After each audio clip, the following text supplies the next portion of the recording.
নমস্কার বন্ধুরা, উর্মিলার রান্নাঘরে অনেক অনেক স্বাগত জানাই। আজকে আমার রান্নাঘরে একবারে নিয়ে হাজির হয়েছি। এই যে দেখুন, ডাঁটা সমেত পালং শাক রান্না করা দেখাবো। আশা করি ভিডিওটা আপনাদের ভালো লাগবে। আপনারা আস্তে আস্তে দেখতে থাকুন। এটা হচ্ছে জমি থেকে তুলে নিয়ে এসেছি ডাঁটা সমেত পালং শাক। পালং শাকটাকে আমি এখন সুন্দরভাবে কেটে নিচ্ছি। এই দেখুন, এইভাবে করে কেটে নিব সুন্দরভাবে। ডাঁটাগুলো আরও রান্নার পরে চিবাতে কিন্তু বেশ ভালোই খেতে লাগে।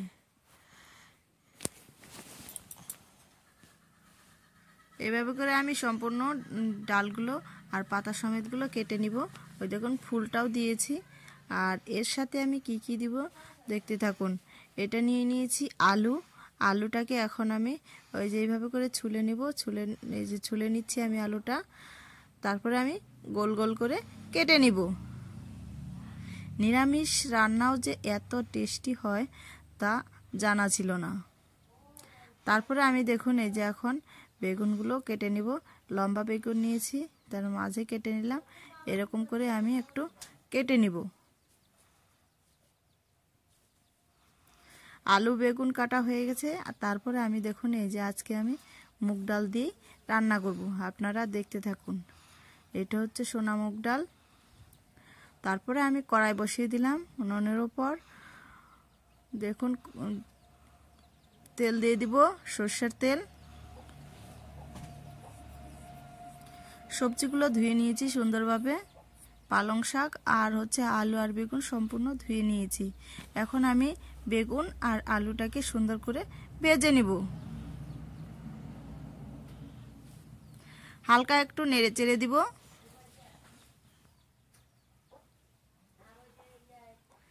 এইভাবে করে আমি নেড়ে চেড়ে নিচ্ছি। তারপরে হালকা লবণ দিয়ে দিব, বেশি দিব না, পরে আবার দিব। তার জন্য এখন আমি অল্প একটু লবণ দিয়ে নেড়ে চেড়ে নেব। হালকা হলুদের গুঁড়ো দিব।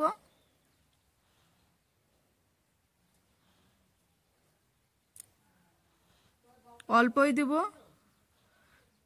দেখুন, দিয়ে হলুদটা দেওয়ার পর আমি সুন্দরভাবে নেড়ে চেড়ে এটাকে ভাজি করে লাল লাল করে ভেজে নেব। তারপরে আমি নামিয়ে নিচ্ছি।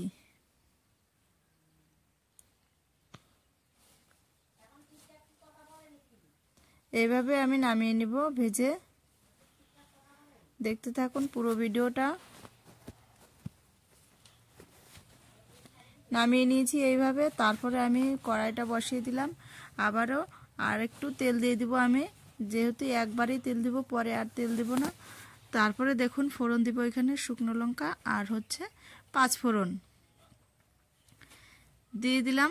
তারপরে এখানে দিয়ে দিব আমি 2টা তেজপাতা দিয়ে সুন্দর করে একটু নেড়ে চেড়ে নিচ্ছি।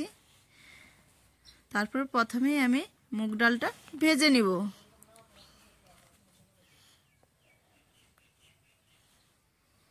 দেখুন, এইভাবে তেলের মধ্যে দিয়ে আমি মুগ ডালটাকে ভেজে নিচ্ছি। আর এই পালং শাক মুগ ডাল দিয়ে রান্না করলে যা দুর্দান্ত স্বাদ হয় তা জানা ছিল না আমার। তো তারপরে দেখুন, ভিডিওটা দেখে আপনারাও এরকম রান্না করে নেবেন, দেখবেন অবশ্যই ভালো লাগবে। এই দেখুন, একটু হালকা লাল লাল করে আমি ভেজে নিচ্ছি। ভেজে নেওয়ার পর আমি দিয়ে দিব এখানে ডাঁটা সমেত এই যে কেটে রেখেছিলাম পালং শাকগুলো দিয়ে নেড়ে চেড়ে নেব।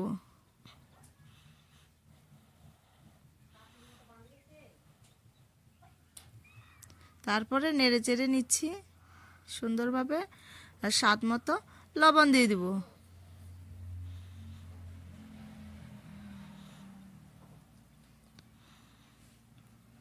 লবণ দিয়ে আবারও আমি নেড়ে চেড়ে নিব।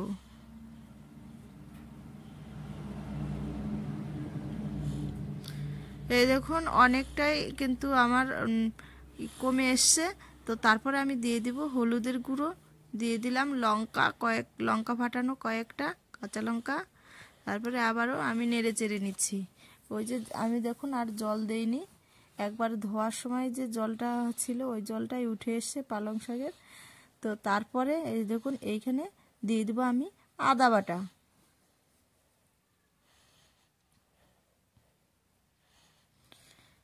আদা বাটাটাকে দিয়ে আমি সুন্দরভাবে নেড়ে চেড়ে নিচ্ছি।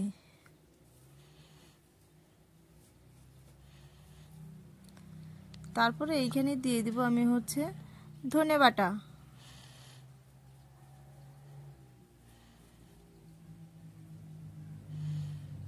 দিয়ে আবারও আমি নেড়ে চেড়ে নিব।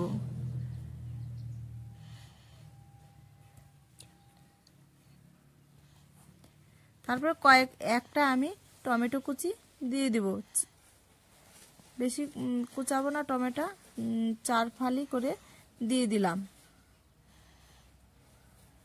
এখানে চাইলে আপনারা এই টমেটোটা নাও দিতে পারেন।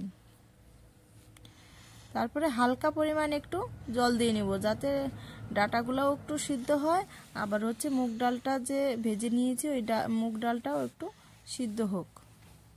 একটু হালকা পরিমাণ জল দিয়ে দিব। আর জল দেওয়ার পর আমার ঝোলটা যখন একটু ফুটবে তখন আমি দিয়ে দিব ওই যে ভেজে রাখা আলু আর হচ্ছে বেগুন।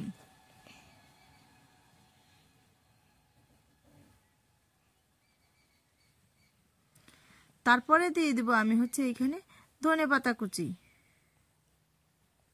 বেশ নেড়ে চেড়ে নিব ধনেপাতা কুচি দিয়ে।